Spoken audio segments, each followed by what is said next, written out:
Wang Lin melayang di atas menara. Dia mengangkat tangannya dan semua kabut hitam mulai memasuki tubuhnya. Langit dan awan berubah warna. Gemuruh guntur bergema di seluruh Lingyu. Hampir sekejap mata, semua kabut hitam dalam jarak 5.000 kilometer berkumpul di tangannya dan ada kilat yang menerobosnya. Ada tekanan kuat yang keluar darinya saat berkedip. Wang Lin meremas tangannya dan pembatasan berkedip di dalam runtuh dan berubah menjadi untaian gas hitam yang tak terhitung jumlahnya yang mulai melingkari dia. Akhirnya untaian gas itu terjalin di depannya untuk membentuk bendera emas ungu yang berkibar. Pada saat ini area sekitar 5.000 km di sekitarnya jelas, tetapi masih ada auman datang dari kekosongan dan kilatan bayangan hitam bisa terlihat. Jiwa-jiwa utama, kembali. Wang Lin membuka mulutnya dan jiwa-jiwa utama kembali ke bendera jiwa di dalam jiwa asalnya. Saat aku mengolah seni pembantaian surgawi, aku mungkin juga memurnikan bendera jiwa juga. Maka kesempatan saya untuk bertahan hidup di planet Tianyun akan meningkat. Juga, guru ingin saya pergi ke Laut Setan Timur dalam 3 bulan. Sekarang saya hanya punya 1,5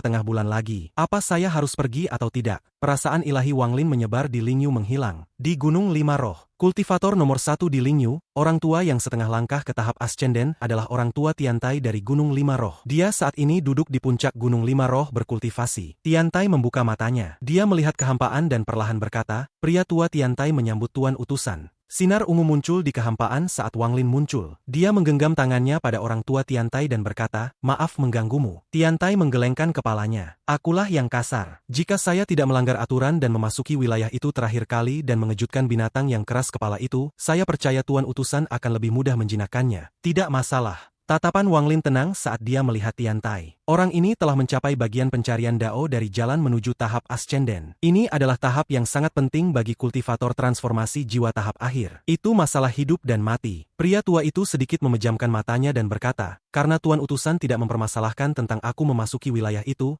lalu apa yang tuan utusan cari?" Wang Lin melihat ke kejauhan dan perlahan berkata, "Apakah planet ini memiliki tempat binatang iblis?" Mata Tiantai menjadi serius dan dia merenung. Tak lama kemudian dia melambaikan tangannya dan sebuah batu giok muncul. "Tuan utusan, ada 3 tempat binatang iblis di planet ini dan mereka dicatat di sini." Setelah menerima batu giok, Wang Lin menyebarkan akal ilahi. Dia mengangguk ke arah orang tua itu sebelum menghilang. Tiantai melihat kemana Wang Lin menghilang sebelum perlahan-lahan menutup matanya dan bergumam. Anak ini dipenuhi dengan keinginan membunuh. Perjalanannya kali ini adalah membunuh. Saya harap tidak ada yang menyinggung perasaannya sepanjang jalan. Di ujung utara planet bumi, ada gunung lebat yang mencakup jutaan kilometer. Tempat itu adalah tempat berkumpulnya binatang iblis. Bahkan ada binatang iblis yang sekuat kultivator ascenden. Tempat itu juga tempat semua murid di planet ini menguji diri mereka sendiri. Namun area 300.000 kilometer di pusat itu dianggap sebagai area terlarang dan orang tidak boleh memasukkannya. Wang Lin menyingkirkan batu giok, melambaikan tangannya dan cahaya perak muncul di depannya. Wang Lin mulai mengambil langkah di dalam cahaya perak. 10 langkah batasnya untuk berteleportasi. Setelah itu mata Wang Lin fokus dan tubuhnya berkedip-kedip dengan cepat. Akhirnya ada suara gemuruh dan begitu suara itu menghilang, tidak ada lagi orang di sana. Sejumlah besar sinar perak muncul di langit. Langit biru yang jernih mulai berubah.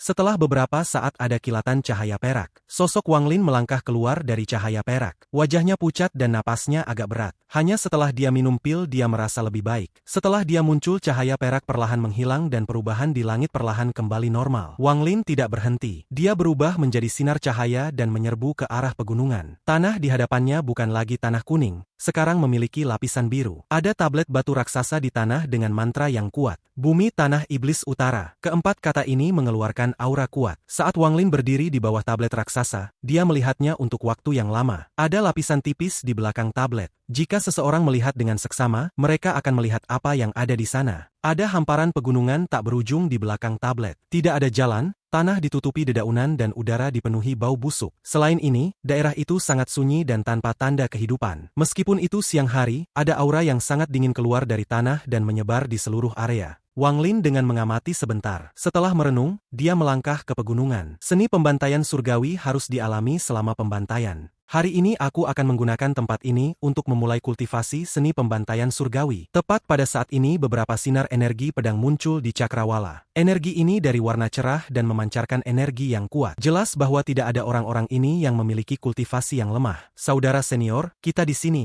Sebelum energi pedang mendekat, sebuah suara datang dari salah satu dari mereka. Langkah Wang Lin bahkan tidak berhenti karena penampilan orang-orang ini. Dia terus melangkah ke pegunungan dan sosoknya menghilang ke lapisan tipis kabut. Tak lama setelah sosoknya menghilang, beberapa sinar energi pedang mendarat sebelum tablet, mengungkapkan 5 orang. Di antaranya, 3 pria dan 2 wanita. Pakaian mereka memiliki gaya yang berbeda, dan aura mereka kuat. Dari 2 wanita, satu dari mereka mengenakan gaun merah. Dia berkata, "Kakak senior, sepertinya saya melihat seseorang memasuki area ini." Gadis ini tidak terlihat tua, tetapi tingkat kultivasinya pada tahap akhir formasi inti. Di antara 3 pria, ada satu yang sangat tampan dan setengah baya. Setelah dia mendengar, dia tersenyum dan berkata, "Ini bukan tempat terlarang, dan banyak orang dari berbagai sekte datang ke sini untuk berlatih, jadi tidak ada yang aneh melihat orang lain di sini. Setelah Paman Master dan mereka tiba, kita akan masuk bersama. Pada saat itu semua kultivator yang bertemu kami akan menghindar, jadi Anda tidak perlu khawatir tentang hal itu." Salah satu dari laki-laki yang tampak berusia 20 tahun berkata, "Itu benar. Saudara Kuo milik sekte pedang yang merupakan salah satu dari 2 sekte teratas di planet Tianyun. Bahkan jika dia bertemu dengan murid-murid dari sekte nasib surgawi, jika mereka terlalu lemah, mereka masih akan menghindarinya. Tidak perlu berbicara tentang sekte kecil di planet bumi. Adapun laki-laki dan perempuan yang tersisa, mereka berdua diam." Wanita itu menunjukkan kebencian ketika dia melihat ketiganya, terutama terhadap pria bernama Kuo. Dari segi penampilan wanita ini dianggap lebih cantik. Dia mengenakan gaun katun putih, kulitnya halus dan mulus dan jika bukan karena kebencian di wajahnya, dia akan menjadi lebih cantik. Pria bernama Kuo itu tersenyum tipis. Dia tampaknya tidak peduli tentang wanita itu sama sekali dan berkata, "Nona Qianqin, santai saja. Saya berjanji untuk meninggalkan 1 buah emas cemerlang untuk Anda. Cukup bagi Anda untuk dibawa kembali ke sekte Anda." Wanita yang bernama wajah Qianqin dipenuhi dengan niat membunuh dan dengan dingin berkata, "Bahkan dengan terkenalnya sekte pedang, aku tidak percaya kamu akan menggunakan metode tercela seperti itu. Aku benar-benar buta karena percaya padamu." Pria bernama Kuo menggelengkan kepalanya dan berkata,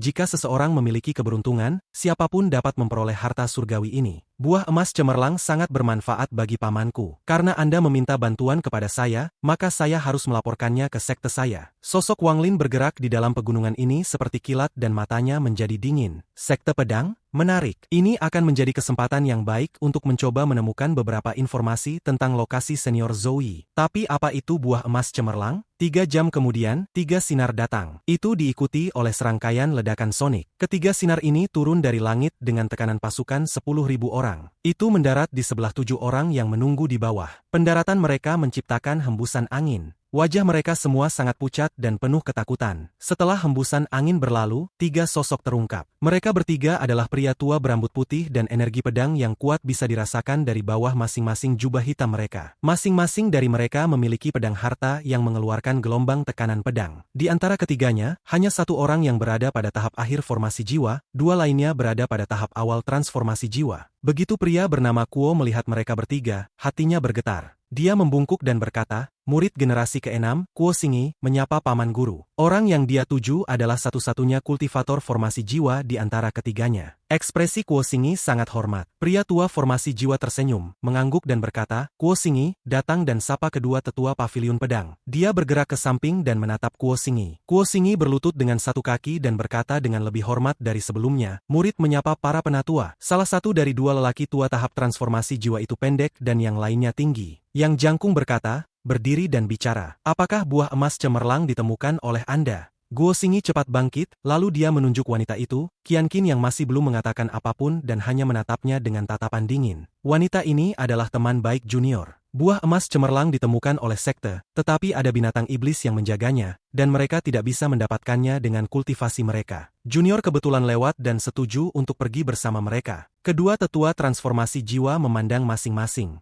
Yang pendek bertanya, "Gadis kecil, berapa banyak buah emas cemerlang yang Anda lihat?" Qianqin awalnya tidak mau berbicara, tetapi di bawah tatapan pria tua itu, dia dengan lembut berkata, "Ada sekitar 100 buah." 100. Mata pria tua pendek itu bersinar dan dia berkata, "Binatang buas yang menjaga 100 buah emas cemerlang pasti sangat kuat. Karena sekte Anda menemukannya, itu tidak sederhana." Qianqin tidak berbicara, tetapi pria berjubah putih di sampingnya berkata, "Sekte saya menghabiskan banyak upaya dan mengorbankan beberapa tetua untuk menemukan buah emas cemerlang. Sekte pedang Anda." Qianqin mengerutkan kening dan berteriak, "Diam!" Wajah pria itu dipenuhi amarah. Kuo Xingyi ragu sebelum dengan hormat berkata, "Tuan Penatua, Qianqin adalah teman baik junior. Setelah mendapatkan buah emas cemerlang, apakah mungkin memberinya satu? Pria tua jangkung itu tertawa dan berkata, jika kita dapat menemukannya, maka kita akan memberinya. Pimpin jalan. Qian Qin menghela nafas. Dia tidak punya pilihan selain memimpin jalan, atau itu akan mempengaruhi sektenya. Dengan seberapa tiranda sekte pedang, siapapun yang berani melawan mereka akan musnah. Belum lagi fakta bahwa hanya dua orang tua di sini mengeluarkan aura yang lebih kuat daripada kepala tetua sekte. Kuo Xingyi, menyalahgunakan kepercayaan saya. Qian Qin merasa pahit di hatinya. Dia memberi Kuo Xingyi tatapan ganas sebelum mengepalkan rahangnya dan berjalan ke tanah utara bumi iblis. Pria berjubah putih yang berasal dari sekte yang sama dengannya mengikuti dengan ekspresi suram. Orang-orang dari sekte pedang berjalan ke kabut tipis dan menghilang. Wang Lin sedang berjalan di tanah utara bumi iblis. Dia meletakkan tangannya di belakang punggungnya dan kakinya 3 inci dari tanah saat dia terbang melintasi daerah itu. Dia masih memahami berbagai perubahan dalam seni pembantaian surgawi dan bagaimana mengubah kekuatan hidup menjadi segel kekuatan hidup. Pegunungan sangat sunyi tanpa ada tanda-tanda kehidupan. Saat dia terbang, bayangan melintas di depannya, tiba-tiba ada yang keluar dari persembunyiannya dan menyerang Wang Lin. Kecepatannya terlalu cepat, dan dalam sekejap mata itu tiba di depannya. Itu dikelilingi oleh lapisan kabut hitam dan bau berdarah bergegas menuju Wang Lin. Tubuh Wang Lin tidak berhenti, ekspresinya bahkan tidak berubah. Saat sosok itu mendekat, dia menggosok jari tangan kanannya dan menunjuknya. Dia langsung menusukkan jarinya ke kabut hitam. Gas abu-abu keluar dari ujung jari Wang Lin. Namun gas abu-abu ini sangat lemah, jadi setelah itu muncul, sebagian besar menghilang. Tidak banyak gas abu-abu yang memasuki sosok hitam. Suara mendesis keluar dari kabut hitam. Kabut hitam akhirnya menghilang, mengungkapkan binatang seukuran kepalan tangan. Binatang kecil ini tidak memiliki anggota tubuh, hanya mulut besar. Tidak ada gigi, tetapi bau asam keluar dari mulutnya. Cairan binatang ini jelas sangat kuat. Pada saat ini jari Wang Lin langsung menusuk ke tubuh makhluk itu. Dia menggerakkan jarinya, menyebabkan tubuh binatang itu hancur dan menghilang. Wang Lin menarik jarinya dan terus bergerak. Ketika dia menarik jarinya, untaian gas abu-abu datang dari sisa-sisa binatang kecil yang hancur itu dan berputar di sekitar jarinya. Seni pembantaian surgawi memanen kekuatan kehidupan selama pembantaian. Saya tidak tahu apakah yang saya miliki di antara jari-jari saya adalah kekuatan hidup. Wang Lin menunduk untuk melihat gas abu-abu di sekitar jarinya. Waktu perlahan berlalu. Wang Lin bergerak sangat cepat tetapi tidak terlalu jauh ke daerah itu. Dia menyebar akal ilahi dan mengunci orang-orang dari sekte pedang. Setiap langkah mereka diketahui Wang Lin, mereka tidak bisa menyembunyikan apapun. Wang Lin ingin melihat apa itu buah emas cemerlang ini. Dia juga ingin menggunakan orang-orang dari sekte pedang, terutama dua pria tua transformasi jiwa, sebagai latihan untuk seni pembantaian surgawinya. Bahkan sekarang Wang Lin tidak memiliki niat baik terhadap sekte pedang. Saat ini ketika Wang Lin terbang melewati pegunungan, gas abu-abu di jarinya beberapa kali lebih tebal dari sebelumnya. Untaian gas ini seperti tali yang dengan cepat melingkari jari Wang Lin. Tidak ada kekurangan binatang iblis di sini.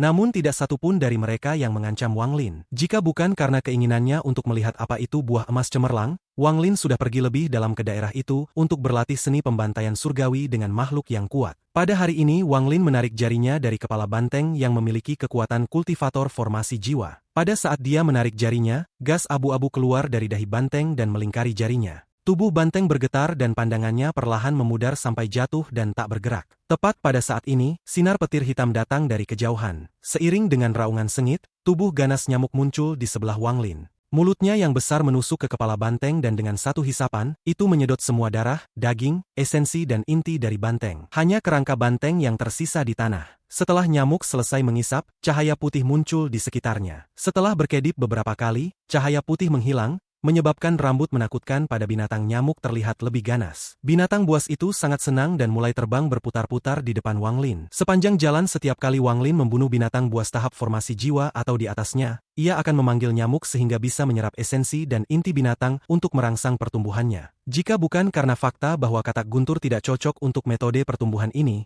ia akan melepaskan katak guntur juga. Nyamuk itu bagaimanapun adalah binatangnya. Meskipun muncul di planet Suzaku untuk beberapa alasan saat itu, keganasannya bukanlah sesuatu yang bisa ditandingi binatang buas dari planet budidaya. Binatang ini hidup untuk memakan, itu bisa melahap segala jenis binatang buas di dunia dan semakin banyak memakannya, semakin kuat jadinya. Setelah mulai mengikuti Wang Lin, ia menelan pil yang tak terhitung jumlahnya, harta surgawi, inti dan sejenisnya. Meskipun kekuatannya masih pada tahap Nascent Soul, bahkan beberapa binatang tahap formasi jiwa akan terpengaruh oleh keganasannya. Tubuh Wang Lin melayang di udara. Kemudian nyamuk mengeluarkan raungan dan bergerak. Itu bergerak seperti kilat dan muncul di bawah kaki Wang Lin, lalu membawa Wang Lin jauh ke dalam pegunungan. Saat terbang Wang Lin memperhatikan sesuatu. Binatang buas juga menyadarinya dan segera berhenti, tetap tak bergerak saat menunggu perintah Wang Lin. Wang Lin melihat ke arah selatan, mengungkapkan senyum dan bergumam pada dirinya sendiri, apakah mereka menemukan buah emas cemerlang? Dengan pikiran, nyamuk itu bergerak ke arah selatan tanpa suara. Namun matanya dipenuhi dengan haus darah. Wang Lin memperhatikan perubahan yang terjadi pada nyamuk dalam beberapa hari terakhir. Binatang buas ini tampaknya berada pada tahap akan membuat terobosan. Setiap kali nyamuk melahap esensi dan inti binatang, akan ada kilatan cahaya putih di sekitarnya, sama seperti ketika ia melahap garis-garis putih dari wilayah bintang kekacauan. Melihat keganasan di mata nyamuk, sebuah gambar muncul di dalam pikiran Wang Lin. Di sebuah planet besar, ada banyak binatang nyamuk yang menutupi seluruh langit. Tatapan mereka semua dipenuhi teror.